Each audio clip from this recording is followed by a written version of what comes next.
नमस्कार प्यारे बच्चों, आप सभी कैसे हैं। आप सभी का एसपी क्लासेज यूट्यूब चैनल में स्वागत है। चैनल का नाम है एसपी क्लासेज गुरुशराय। जो भी छात्र इस चैनल पर नए हों वो सबसे पहले इस चैनल को सब्सक्राइब कर लें। तो बच्चों, कल आपका हाई स्कूल का पेपर है। बहुत इम्पोर्टेंट पेपर होता है कक्षा 10 का। कक्षा 10 यानी साइंस का पेपर है कल। तो बहुत महत्वपूर्ण पेपर है। इसमें आना किस प्रकार के क्वेश्चन है, क्वेश्चन आप लोग समझ लें किस प्रकार से क्वेश्चन आते हैं। बोर्ड एग्जाम में आपका जो पेपर है वो कैसा आना है, कैसा लिखना है, आपको किस टाइप के क्वेश्चन आना है। आपके साइंस में 3 भाग हैं। साइंस में विज्ञान, साइंस को हिंदी में क्या बोला जाता है, विज्ञान। ठीक है, ये कक्षा 10 का पेपर है जो कल है यूपी बोर्ड वालों का। ठीक है, तो इसमें आपका जो पेपर है वो किस प्रकार से आना है उसके बारे में आपसे मैं चर्चा करना चाहता हूँ। जो मैराथन क्लास है उसको ध्यान से सुने, आप लोग पढ़ें। तो पेपर आपका जो है वो किस प्रकार से आएगा वो चीज ध्यान से देखें। इसमें सबसे पहला लेसन है आपका, पहले लेसन का नाम है रासायनिक समीकरण तथा अभिक्रियाएं। रासायनिक समीकरण तथा अभिक्रियाएं। तो इसमें आपका जो परिभाषाएं हैं, इसमें मोस्ट इम्पोर्टेंट परिभाषाएं हैं जो आपकी पूछा पेपर में आना है उसके बारे में मैं चर्चा करना चाहता हूँ। तो इसमें सबसे इम्पोर्टेंट जो क्वेश्चन है इस लेसन की जो परिभाषा है वो है विकृत गंधिता। विकृत गंधिता बहुत इम्पोर्टेंट है। इसकी जो परिभाषा होती है, जब वसा युक्त तैलीय खाद्य सामग्री को लंबे समय तक रखा जाता है तो उसके स्वाद तथा गंध में परिवर्तन आ जाता है। क्या हो जाता है, उसके स्वाद और गंध में परिवर्तन, जिसे विकृत गंधिता कहते हैं। जैसे कि एग्जाम्पल के रूप में देखा जाए, जैसे चिप्स है, नमकीन है, बिस्किट है, इनकी एक एक्सपायरी डेट होती है। ठीक है, तो उससे संबंधित होता है, ये उदाहरण हो गए आपकी। और इसकी जो परिभाषाएं हैं, जैसे रासायनिक अभिक्रिया क्या है। ठीक है, रासायनिक अभिक्रिया क्या होती है, जब एक या एक से अधिक पदार्थों के परमाणु के पुनः व्यवस्थित होकर एक से अधिक नए पदार्थों का निर्माण करते हैं तो रासायनिक अभिक्रिया कहलाती है। एग्जाम्पल के रूप में क्या होता है, रासायनिक अभिक्रिया की एग्जाम्पल क्या होती है। रासायनिक अभिक्रिया का जो एग्जाम्पल है वो क्या है, C+O2 एरो CO2। C क्या है आपका कार्बन, O2 क्या है ऑक्सीजन, CO2 क्या होता है कार्बन डाइऑक्साइड होता है। तो इस प्रकार से आपके जैसे संतुलित रासायनिक समीकरण, असंतुलित, ऐसे संतुलित रासायनिक समीकरण में क्या होता है, वह रासायनिक समीकरण जिसके दोनों पक्ष कैसे हो, संतुलित हो। असंतुलित में वह रासायनिक समीकरण जिसके दोनों पक्ष असंतुलित हो। ठीक है, संतुलित रासायनिक समीकरण कहलाता है, वो असंतुलित रासायनिक समीकरण कहलाता है। इन दोनों के एग्जाम्पल देखा जाए, संतुलित रासायनिक समीकरण का क्या होता है, संतुलित रासायनिक समीकरण का एग्जाम्पल क्या होता है इसके बारे में देखें। संतुलित रासायनिक समीकरण जैसे कि एग्जाम्पल है Mg+O2 2MgO। अब इसको संतुलित देखना है कि Mg इधर कितने हैं, 1, इधर 2 है, तो इसमें 2 का गुणा इसमें कर दें। O2 कितने, इधर 2, इधर भी 2 है, तो ये कैसा हो गया आपका, संतुलित हो गया। अब असंतुलित की बात की जाए, इसी में असंतुलित में इधर 2Mg हो गया, ये Mg+O2, इस साइड 2 हैं, ये 2 O2 है, इधर 1 है, तो ये असंतुलित का हो गया। ऐसे ही आपकी परिभाषाएं आपकी आती हैं। ठीक है, इनको पढ़ लें आप लोग। ऊष्माक्षेपी, ऊष्माशोषी। तो ऊष्माक्षेपी या ऊष्माशोषी क्या होती है, ऊष्माशोषी अभिक्रिया ऐसी अभिक्रियाएं हैं जिनमें ऊष्मा का क्या होता है, ऊष्माशोषी में जिसमें अभिक्रिया क्या करती है, ऊष्मा का शोषण करती है या ग्रहण करती है ऊष्मा का, तो ऊष्माशोषी अभिक्रिया कहलाती है। ऊष्माक्षेपी क्या कहलाती है, ऐसी रासायनिक अभिक्रियाएं जो रासायनिक समीकरण में ऊर्जा का या ऊष्मा का उत्सर्जन करती हैं। ठीक है, तो ये सब क्या हो गई आपकी ऊष्माक्षेपी और ऊष्माशोषी। अब इसमें अभिक्रियाओं के, रासायनिक अभिक्रियाओं के प्रकार भी आते हैं। योगात्मक है, वियोजन है, प्रतिस्थापन अभिक्रियाएं हैं, द्विविस्थापन अभिक्रियाएं हैं। ठीक है, तो जी आप लोग पढ़ लें, ठीक है, अच्छे से। ऑक्सीकरण तथा अपचनक क्रियाएं होती हैं। तो ऑक्सीकरण में क्या होता है, किसी पदार्थ में H परमाणु का बाहर निकलना या O परमाणु का जुड़ना क्या कहलाता है, ऑक्सीकरण कहलाता है। और अपचयन में क्या होता है, किसी पदार्थ में H परमाणु का जुड़ना और O परमाणु का बाहर निकलना अपचयन कहलाता है। बहुत सरल होती है परिभाषाएं। तो ये आपका पहला चैप्टर था साइंस में। इस प्रकार से आप लोग तैयारी कर लें, ठीक है। इसके कुछ समय क्वेश्चन भी आते हैं छोटे छोटे, वो भी पढ़ लें आप लोग।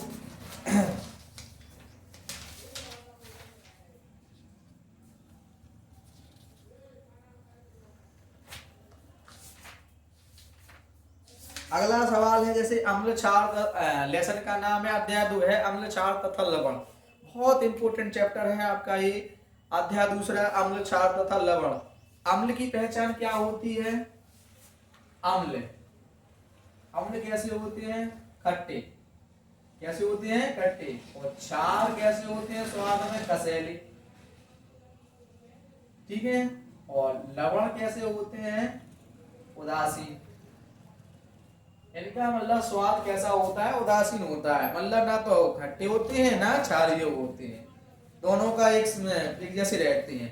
तो अम्ल क्षार वाली परिभाषा भी आती है। जैसे अम्ल क्या होते हैं आपके अम्ल की परिभाषा आ जाए तो इसकी जो परिभाषा होती है अम्ल की, वे कैसे होते हैं अम्ल की परिभाषा में, ऐसे पदार्थ जो स्वाद में खट्टे होते हैं, ठीक है, क्या कहलाते हैं, अम्ल कहलाते हैं। या फिर ऐसे पदार्थ या ऐसी वस्तुएं जो H धनायन त्याग का हाइड्रोनियम आयन बनाती हैं, तो क्या कहलाती हैं, अम्ल कहलाते हैं। तो ऐसी ही परिभाषा आपकी इसके गुण आते हैं अम्ल क्षार की। आप तो सिर्फ जो अंतर होता है, अगर अंतर भी आ जाए आपका, जो आपकी विशेषताएं होती हैं वो बिल्कुल सेम है, एक जैसी होती हैं। चाहे आप विशेषताएं पढ़ लें, चाहे इसके गुण अंतर पढ़ लें, चाहे इनके गुण पढ़ लें, उसी में आपकी परिभाषा मिल जाएगी। उससे बहुत सारे क्वेश्चन निकल के आ जाते हैं। तो अम्ल क्षार। अब बात आती है आपकी लवण की। तो लवण क्या होते हैं, जिसमें H और OH, H धनायन और OH धनायन मिलकर के क्या बनाते हैं, लवण बनाते हैं। जैसे तो लवण की जो परिभाषा हो, जब किसी अम्ल की क्रिया किसी क्षार से कराते हैं, इसकी जो परिभाषा होती है, जब किसी अम्ल की क्रिया किसी क्षार से कराते हैं तो लवण बनता है या लवण प्राप्त होता है, ठीक है, या लवण कहलाता है। तो इसके एग्जाम्पल में अगर बात करी जाए लवण की, HCl प्लस NaOH, ठीक है। तो इसका जो क्या हो जाएगा रिएक्शन में, NaCl प्लस H2O। ये आपका क्या है, अम्ल है। ये आपका क्या है, क्षार। ये क्या है, लवण। ये क्या है, आपका जल है। तो प्यारे बच्चों, ऐसे ही आपके पढ़ना है आप लोगों को, घर पे अच्छे से रिवाइज कर लें, ठीक है। अब आपका इसमें एक विधि भी पूछ सकते हैं आपकी बोर्ड एग्जाम में, तो जिसमें इम्पोर्टेंट विधि का नाम मैं बता रहा हूँ, कास्टिक सोडा है और ब्लीचिंग पाउडर है। तो इसमें जो आप लोगों की विधियां हैं वो आपकी बनाने की विधि पूछी जाती है, और इसमें सामान्य गुण पूछ लेते हैं, इसके भौतिक गुण होते हैं, रासायनिक गुण, ठीक, उसको सामान्य गुण बोलते हैं। उपयोग भी लिखना है तो उपयोग भी आप लोग अच्छे से पढ़कर लिख लें। और मैं आप लोगों को एक चीज बताना चाहता हूँ, जैसे किसी विधि के उपयोग पूछ रहे हैं आपसे, तो उपयोग आप अपने मन से 3 उपयोग तो लिखना ही है, कंफर्म मान के चले। 3 उपयोग तो लिखकर ही आना है आपको। उपयोग में पहला तो बिना सोचे समझे आप लिख दें, प्रयोगशाला व्यवकर्मक के रूप में, कार्य यौगिकों के निर्माण में, और अपचयन के रूप में, ठीक है। ऐसे ही आपकी बिल्कुल रटना नहीं है, आपको बस समझ लें आप लोग, ठीक है। अगले चैप्टर का नाम है जो आपका धातु तथा अधातु। धातु अधातु बहुत इंपॉर्टेंट चैप्टर है, ठीक है।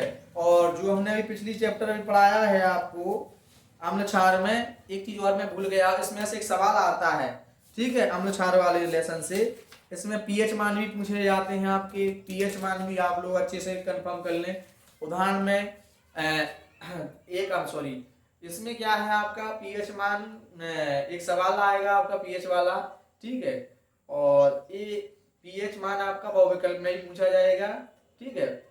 शायद उसको सॉल्व भी कर सकते हैं आप लोग, लगाने के लिए भी आ सकता है, बहुविकल्प में भी आ सकता है, ठीक है। तो पीएच मान भी आप लोग अच्छे से, जैसे कि शुद्ध जल का पीएच मान कितना होता है, 7 होता है। रक्त का कितना होता है, 7.4 होता है। ठीक है, नींबू का कितना होता है, 2.4 होता है। बैटरी का कितना होता है, 0 होता है। जी आपके बहुत इंपॉर्टेंट है जी, आप लोग याद करके जाए। रक्त का ज्यादा पूछा जाता है, दूध का पूछा जाता है 6.4, शराब का पूछा जाता है। ठीक है,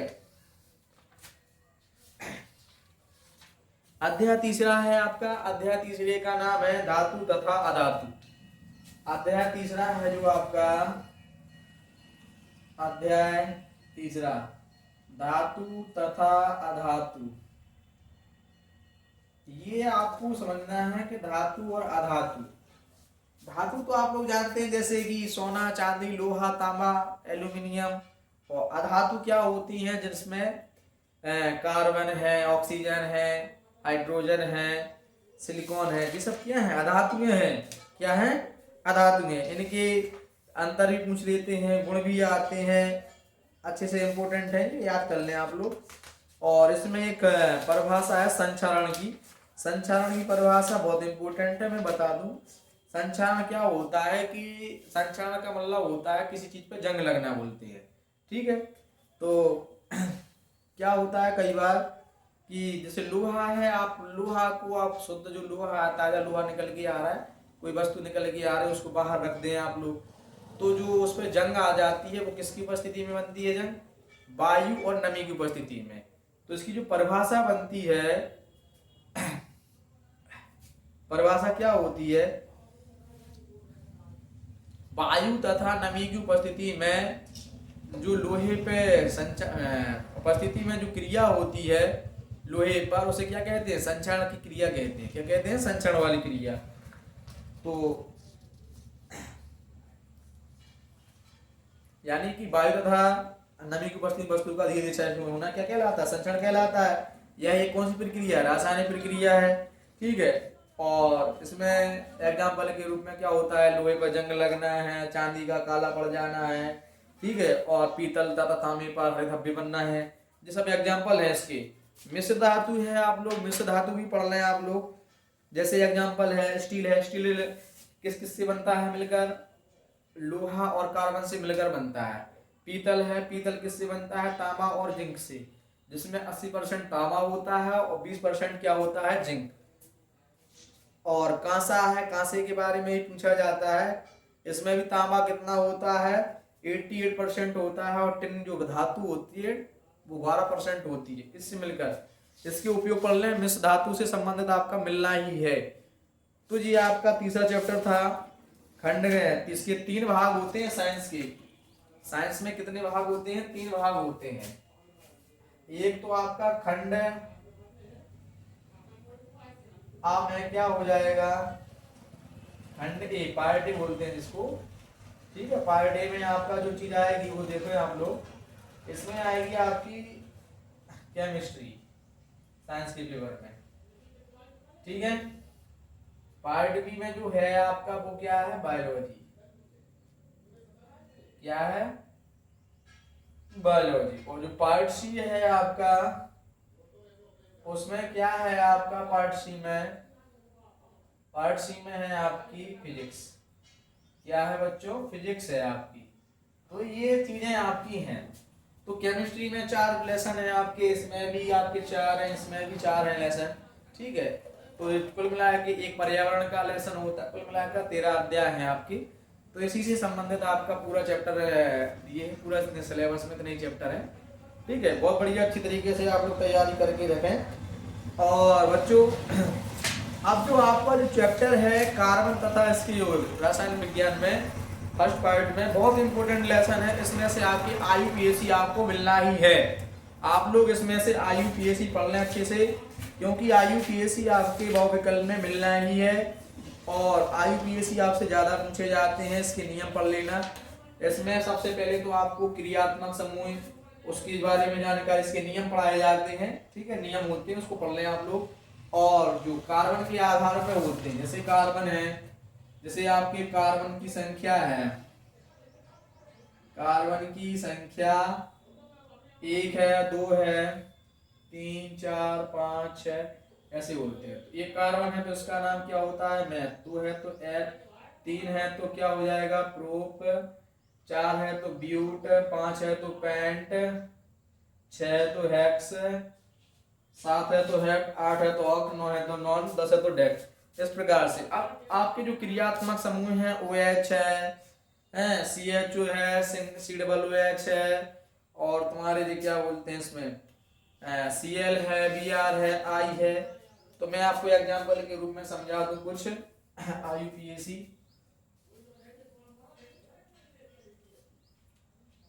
IUPAC में आप लोगों को एग्जांपल के रूप में समझा दूं, जैसे CH3Cl है तो इसका IUPAC क्या होगा, क्लोरोमेथेन होगा। क्या होगा, क्लोरोमेथेन। अब जैसे मान लो आपका HCHO है तो इसका जो नाम होगा वो क्या होगा, मैथे। जो CHO है वो अल, इसको मिला के क्या हो जाएगा, मेथेन प्लस मिला के क्या हो जाएगा, इसका नाम मैथेनल। ठीक है, तो मैथेनल हो जाएगा। ठीक, अच्छा जैसे आपका एक एग्जांपल है CH3CH2OH, तो इसका जो नाम है 2 कार्बन है एथेन, और जो ऑल हो जाएगा एथेन प्लस ऑल मिला क्या बन जाएगा, एथेनॉल। ठीक है, इस प्रकार से आपके IUPAC आना है, बहुत इंपॉर्टेंट है। IUPAC आपके 100% आएंगे, ये बात कंफर्म लिख लें, आप लोग पढ़ लें IUPAC।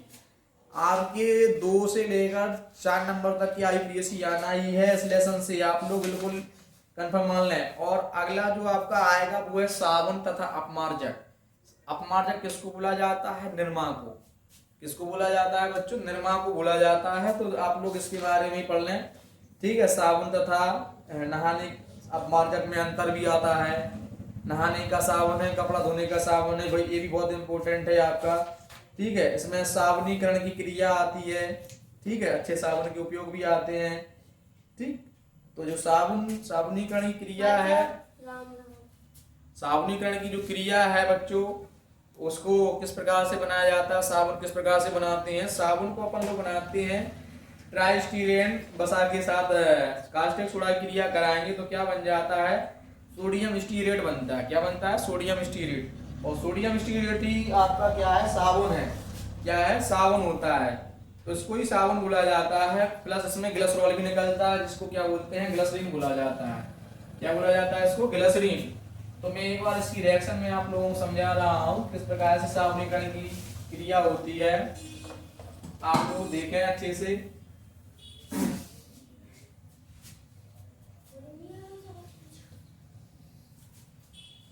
तो इसमें जो वसा का उपयोग किया जाता है वो क्या होता है, ट्राइस्टीरेन वसा होता है। तो CH2O, CH2 C और C17H35 single bond, CH C17H35 इधर भी CH2 C17H35। ठीक है, ये आपका क्या है, ट्राइस्टीरेन वसा है। ये ट्राइस्टीरेन वसा प्लस इसके साथ कास्टिक सोडा की क्रिया कराएंगे 3NaOH की, तो आपका इसमें क्या बनेगा, CH2OH single bond CHOH single bond CH2OH। ये आपका क्या बन गया, ग्लिसरॉल। क्या बना है, ये ग्लिसरॉल हो गया आपका। प्लस आपका साबुन निकलेगा, सोडियम स्टीरेट। तो इसका जो सूत्र होता है C17H35 COONA। ये आपका साबुन का फॉर्मूला है। साबुन का फॉर्मूला क्या होता है, C17H35 COONA। तो ये साबुनीकरण क्रिया हो गई। इस प्रकार से आप लोग पढ़ते रहे, बहुत इंपॉर्टेंट चैप्टर है इसमें। अब आप की जो बायो है, तो बायो में पहला लेसन है जैव प्रक्रम का। जैव प्रक्रम का लेसन है, इसमें से भी आप लोग अच्छे से पढ़ ले, बहुत इंपॉर्टेंट है। ठीक है, तो बायो में आपका ज्यादातर इंपॉर्टेंट क्या है चीज, जैसे रुधिर है, आहार नाल है मनुष्य का। ठीक है, और आपके जो आनुवंशिकता वाला लेसन भी बहुत इंपॉर्टेंट है, जिसमें मटर के बारे में पढ़ाया जाता है, मेंडल का प्रयोग। तो मेंडल वाला भी बहुत इंपॉर्टेंट है, आप लोग इसको ही पढ़ लें अच्छे से, ठीक है। और आपके फेफड़े हैं, पुष्पों वाला लेसन भी है, ठीक। तो बायो को भी आप लोग बहुत अच्छे से पढ़ सकते हैं, पढ़ लें आप लोग घर पे, ठीक है, ज़्यादा हार्ड नहीं आता है, ठीक है। अब बात आती है फिजिक्स में। तो फिजिक्स में मैं आप लोगों को बता दूं, फिजिक्स में आप लोगों का जो है पहला चैप्टर है प्रकाश का परावर्तन अपवर्तन वाला। तो इसमें परावर्तन अपवर्तन वाली परिभाषाएं पढ़ लें आप लोग अच्छे से, ठीक है। और इसमें आप प्रकाश की परिभाषा, सवाल भी आते हैं, गोलीय दर्पण है, सवाल भी आना है इस लेसन से, तो सवाल भी आप लोग अच्छे से देख लें, ठीक है। और दूसरा चैप्टर है आपका मानव नेत्र। मानव नेत्र में आपके दोष आएंगे, आपके कंफर्म मान लें। इसमें एक आरेख भी पूछा जाना है आपका, मानव आरेख, मानव नेत्र में दोष भी आ सकते हैं या मानव नेत्र आ सकता है, ठीक है। ये बहुत इंपॉर्टेंट है, इसमें से आना ही है इस लेसन में से आपका। और जो तीसरा लेसन है आपका विद्युत वाला, तो इस विद्युत वाले लेसन में आपका ओम का नियम इंपॉर्टेंट है, आपका ओम के नियम का सत्यापन, वैद्युत प्रतिरोधों का संयोजन है श्रेणी क्रम समांतर क्रम में, ये भी आप लोग बहुत अच्छे से पढ़ लें, ठीक है। ओम का नियम तो आपका बहुत इंपॉर्टेंट है, आपको मिलना ही है, ठीक है। इसमें सवाल भी आते हैं प्यारे बच्चों। तो और इसमें जो चैप्टर में जो चीज है वो क्या है, आपकी विद्युत ऊष्मा मतलब हीट है, विद्युत प्रेस है, ठीक है, विद्युत फ्यूज है, ठीक है। इसको आप लोग बहुत अच्छे तरीके से पढ़ लें आप लोग, ठीक है। तो मैं आप लोगों को ये मैराथन बता रहा था कि आप लोग इसको रीड कर लें, पढ़ के जाएं, इतना आपका पेपर बहुत अच्छा जाएगा। और जो भी है आपकी जो हमने मेन चीजें बताई हैं, आप लोग एक बार इनको पढ़ लें आप, ठीक है। और इस चैनल को आप लोग, इस चैनल पर जो भी छात्र नए हों वो इस चैनल को सबसे पहले सब्सक्राइब कर लें। और भी आप लोगों में ऐसे ही वीडियो बना के अगले वीडियो के लिए आप लोग इस चैनल को ज़्यादा से ज़्यादा शेयर करें, लाइक करें, कमेंट करें। ऐसी ही आपको जानकारी प्राप्त करने के लिए इस चैनल को आप दोस्तों शेयर करें इसको, ठीक है। और आपका पेपर बिल्कुल अच्छा जाएगा। बहुत शुभकामनाएं आप लोगों को, हमारी तरफ से आपको बहुत बहुत मंगल कामनाएं, शुभकामनाएं। ऐसे ही आप लोग आगे बढ़ते रहें, आपका पेपर अच्छा जाएगा।